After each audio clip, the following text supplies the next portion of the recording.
ফিলিস্তিনের স্বাধীনতাকামী সংগঠন হামাসের টানেল নেটওয়ার্ক গাজা যুদ্ধ শুরু হওয়ার পর থেকেই আলোচনায়। কিন্তু লেবাননের হিজবুল্লাহর কি কোনো টানেল নেটওয়ার্ক আছে? থাকলেও তা কত বড়? হিজবুল্লাহর সুড়ঙ্গ নেটওয়ার্ক শত্রু ইসরায়েলের ঘুম হারাম করে দিয়েছে।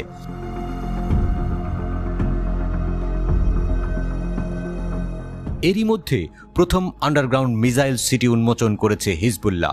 লেবাননের প্রতিরোধ গোষ্ঠীটির এই অস্ত্রের ভাণ্ডারে রয়েছে নির্ভুল মিসাইল সিস্টেম।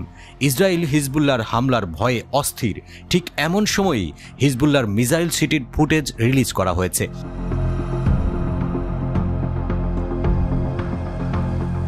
ভিডিওতে দেখা গেছে হিজবুল্লাহর আন্ডারগ্রাউন্ড ফ্যাসিলিটি কতটা শক্তিশালী। এখানেও রয়েছে একটি সুশৃঙ্খল টানেল নেটওয়ার্ক, রয়েছে ইমাদ-4 ক্ষেপণাস্ত্র ব্যবস্থা, যা হিজবুল্লাহর মিসাইল সক্ষমতার প্রমাণ করে। ভিডিওতে দেখা গেছে হিজবুল্লাহ যোদ্ধারা মোটরসাইকেলে করে একটি অভিযানে যাওয়ার প্রস্তুতি নিচ্ছে। বেশ কয়েকটি মিসাইল ট্রাকের চলাচলও এই সময় দেখা যায়। হিজবুল্লাহর এই ভিডিওটির নাম our mountains our strong holds.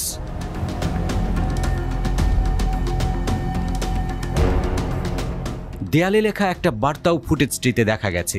তাদের বিরুদ্ধে আপনার ক্ষমতার যা কিছু করতে পারেন প্রস্তুত করুন। ভিডিওতে হাসান নাসরাল্লাহর বার্তাও রয়েছে। তিনি বলেছেন, প্রতিরোধ বর্তমানে তার শুরুর সময়ের চেয়ে অনেক বেশি শক্তিশালী। যুক্তরাষ্ট্রের বিশেষ দূত আমোস হোস্টেইন বৈরুতে পৌঁছানোর কিছুক্ষণ পরই ভিডিওটি রিলিজ করা হয়। তিনি একটি মিশন নিয়ে লেবাননে যান। তার লক্ষ্য হিজবুল্লাহকে শান্ত করা, যাতে তারা ইসরায়েলে আক্রমণ না করে।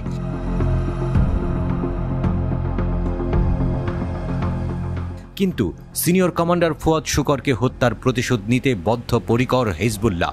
গত 30 জুলাই বৈরুতে ইসরায়েলি হামলায় নিহত হন হিজবুল্লাহর সামরিক প্রধান ফুয়াদ শুকর।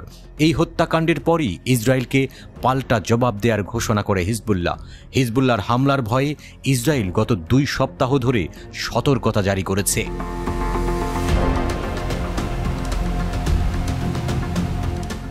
এদিকে ইসরায়েলি প্রতিরক্ষা বাহিনী হিজবুল্লাহর টানেল নেটওয়ার্কের একটি ভিডিও প্রকাশ করেছে।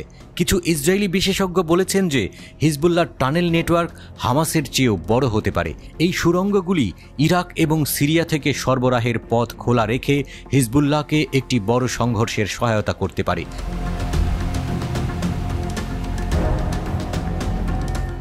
ইসরায়েলি সামরিক বাহিনীর শেয়ার করা ভিডিওতে দেখা যাচ্ছে এই টানেলগুলো এত বড় যে সেগুলো দিয়ে যানবাহন চলাচল করতে পারে।